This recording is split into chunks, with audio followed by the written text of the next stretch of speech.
इस वक्त मेरा दिल भी भरा हुआ है और मैं गुस्से से खौल भी रहा हूं ये देखकर कि हमारे इन बच्चों के साथ किस तरह जुल्म का बर्ताव किया जा रहा है उन गुंडों के हाथों। और ये भी सोचो कि तुम्हारा अंजाम तुम्हें भी एक दिन मिलेगा जरूर। और इस मुल्क की हुकूमत को मैं सिर्फ इतना कहना चाहता हूं, सब याद रखा जाएगा, सब याद रखा जाएगा, सब कुछ याद रखा जाएगा। दिल्ली छात्र आंदोलन में लाठीचार्ज, गाली गलौज और पूरे विपक्ष को एक साथ खड़ा होना तो याद है ही, लेकिन झारखंड में छात्र आंदोलनों पे चुप्पी साधना, छात्रों पे बर्बरता पूर्वक लाठियां चार्ज करना हमेशा याद रखा जाएगा, सब कुछ याद रखा जाएगा।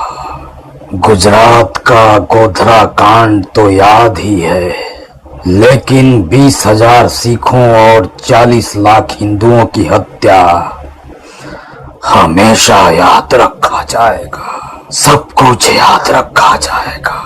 मोदी की तानाशाही तो याद ही है, लेकिन देश में आपातकाल और लाखों हिंदुओं की जबरदस्ती नशबंदी हमेशा याद रखा जाएगा, सब कुछ याद रखा जाएगा।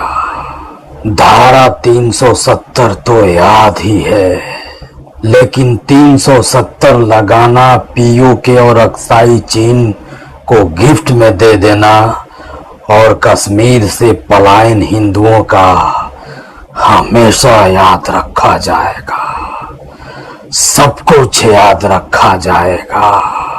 उरी, पुलवामा और पहलगाम हमले के बाद घर में घुसकर मारना तो याद ही है, लेकिन 26/11 के साथ साथ हजारों आतंकी हमले और आतंकवादियों के बचाव में आधी रात को खड़ा होना हमेशा याद रखा जाएगा, सब कुछ याद रखा जाएगा।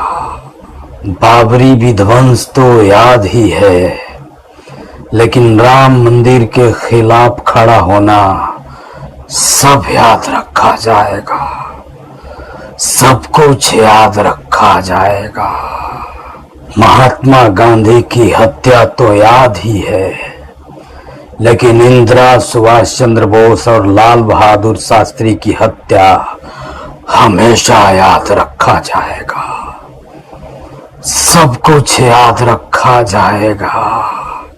राम मंदिर में चंदा चोरी तो याद ही है, लेकिन चंदा चोरी पे ड्रामा, मंदिर के खिलाफ वकील खड़ा करना और कभी मंदिर नहीं जाना हमेशा याद रखा जाएगा, सब कुछ याद रखा जाएगा। एकमात्र हिंदू संगठन आरएसएस तो याद ही है, लेकिन मुस्लिम लीग, वक्फ बोर्ड जैसे हजारों धार्मिक संगठन हमेशा याद रखा जाएगा, सब कुछ याद रखा जाएगा। बहुत कुछ है, कितना कहूँ, सब कुछ याद रखा जाएगा, हमेशा याद रखा जाएगा।